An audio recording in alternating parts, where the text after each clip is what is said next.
So 9.4 Z-scores, and this is nothing but standardizing the raw data of your stat study. So this is just simply developed to compare some data which is in different population or samples with the raw data that is not really the same situation, and you can standardize, you can have it standardized so that you can compare, right? Okay, then first, again, you are supposed to watch the uploaded video first. That video explains the basics and everything, so it would help you guys to have better understanding.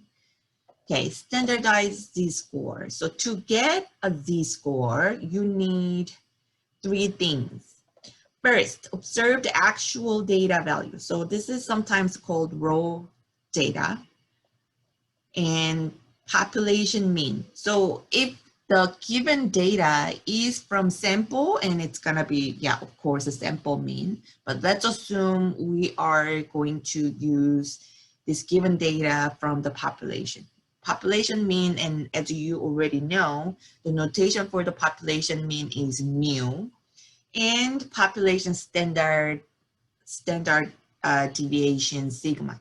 So it's applicable exactly same when you have sample, then instead of mu and sigma, and all you need is the sample mean, x bar, and the uppercase S, okay? So only difference is just you take the raw data given in the context, but it's the same formula, so there's no difference, right? And once you get this standardized test, that with the empirical rule, we already been using this normal distribution bell curve. So in this case, the mean was already placed on the middle. So if you use this formula, you're gonna have 0 value in the middle, because we usually put the mean in the middle, but the formula, the mean subtracted by the same mean will make the numerator 0. So 0 divided whatever the standard deviation will be still 0. So consequently, you will see once you standardize the original distribution, and you will always have the 0 in the middle, and the left side, it's going to be negative value, and right side, it's going to be positive value, okay?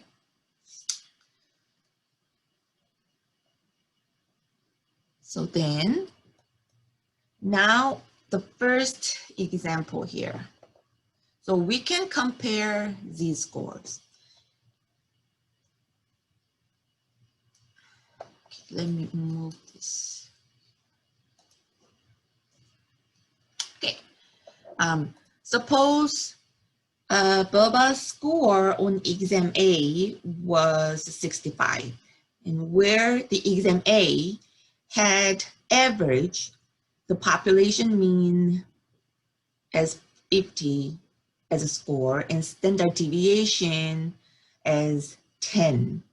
And Babette's score was 88 on the exam B, where the average of the exam is 74 and standard deviation is 12.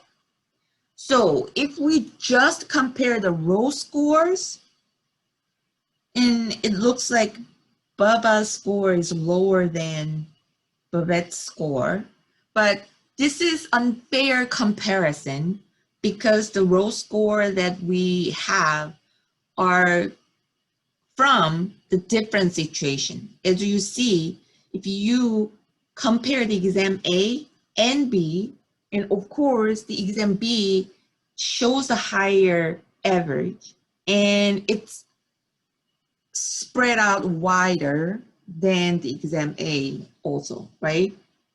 So only the legit way for us compare these two scores is we have to standardize each case, right? Then the way that we can compare these two raw scores from the different sample or population group is we standardize. And then we are going to use that raw score here. Then to standardize the first person's score will be the raw score here, 65. And then it's gonna be subtracted by what? The average mean, so 50. And then it will be divided by what? The standard deviation, so it's 10. Then you will calculate this.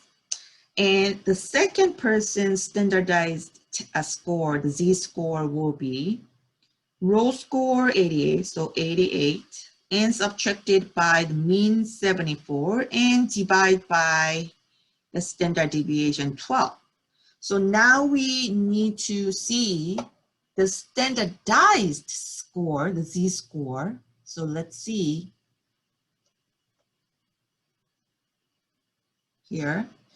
And the first person is 1.3, and second person, z-score is 1.17. Then this is higher z-score, right? Then if we compare this under the standardized z-score curve, then it's gonna be 0. Then if it's 1 here, and this one is 1.3, and then this one is 1.17, so this is higher, this is higher. So when we compare standardized score, and actually the Bubba's score is actually a little bit higher than the other person, okay? So it's simple. Then let's see, next example. Next one is actually the last one. See, today's instruction is very short. Okay, let's read the second one. Heights for traditional college-age students in the US have means and standard deviation of approximately, so 70 inches is mean and 3 inches is standard deviation. But that's for males. And now the other group that we are comparing is female group, and they even use different units here, right? The first group measured in inches, and second group measured centimeters. The second group is for female, and the mean is 165 centimeter, and the standard deviation is 6.35 centimeter. And if male college students were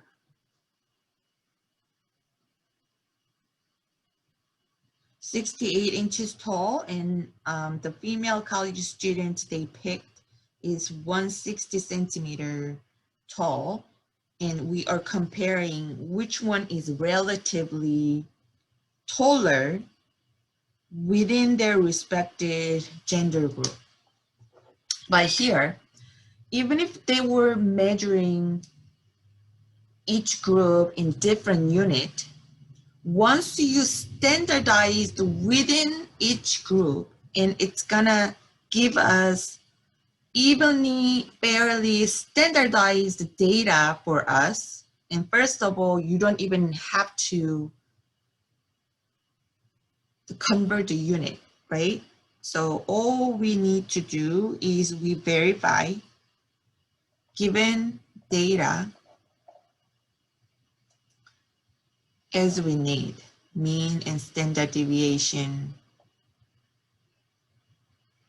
and given raw data, right? Okay, so to say the time, and then I made the formula and calculation in advance.